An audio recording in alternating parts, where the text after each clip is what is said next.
These two eyes can only perceive that which is physical. The third eye is an inward-focused eye. Your lustfulness, your desiring nature never ever stood outside, it only stood inside.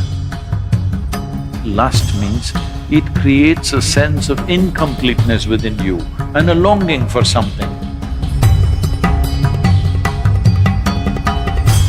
When we say Shiva, the word Shiva has become synonymous with the third eye.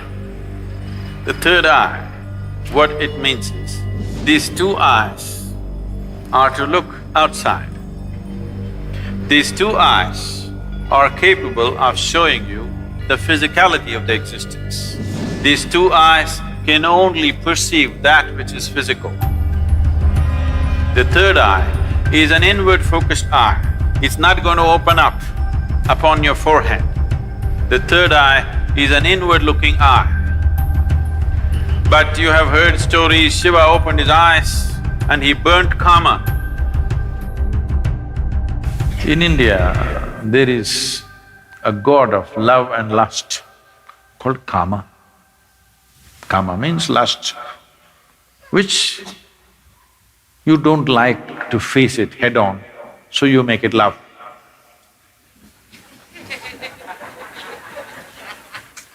Because you need some aesthetic to it. So, he hides behind a tree and shoots an arrow at Shiva's heart. Tuck, it hits him and Shiva gets a little disturbed. Then he sees it's Kama. That is, it's his own lust coming up. Then he opened up his third eye, a fiery eye, and burnt Kama. He was hiding behind the tree, but he was burnt into ashes. Then Shiva took the ashes of this burnt Kama and smeared himself. That I have put these things to rest for good. That is the general story told to the people. But you tell me, your lust arises within you or behind the tree? No, you may go behind the tree, that's another matter.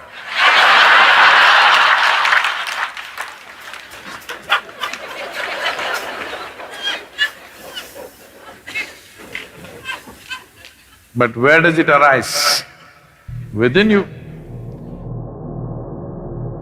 Desire is not hanging outside. It is not because a beautiful woman or a beautiful man is sitting there, your desire comes. Because the desire, the Kama is within you. So he opened his third eye and burned the Kama within himself, not the one who is standing outside.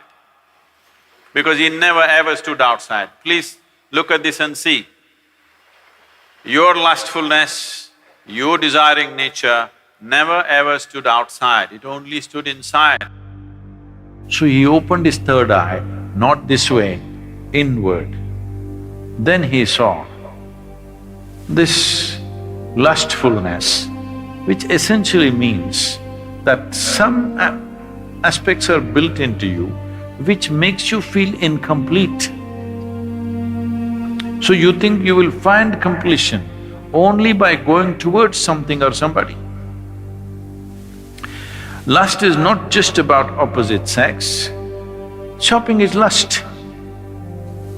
Because you have to go towards something, only then life will be complete. Every desire is lust, because without that I cannot exist. I want that, because only when I have that, this will be complete. It may be a thing, it may be a position, it may be power, it may be sexuality, it doesn't matter what it is.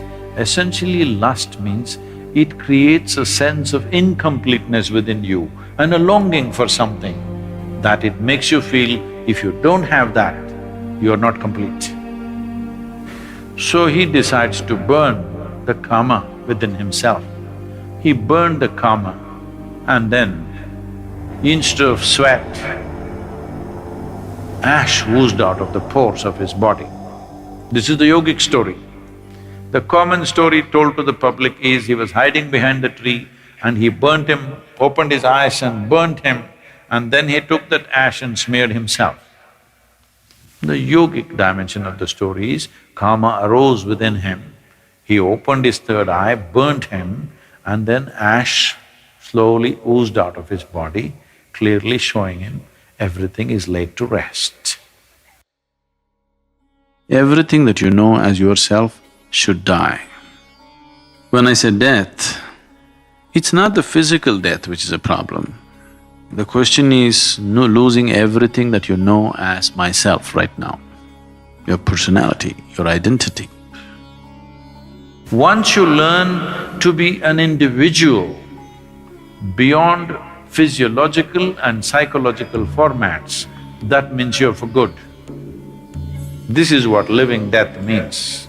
So if you know how to be an individual still, without physiological and psychological format, you are a living death. If you are a living death, you are eternal in your existence. It is time that you become living death so that you live eternally.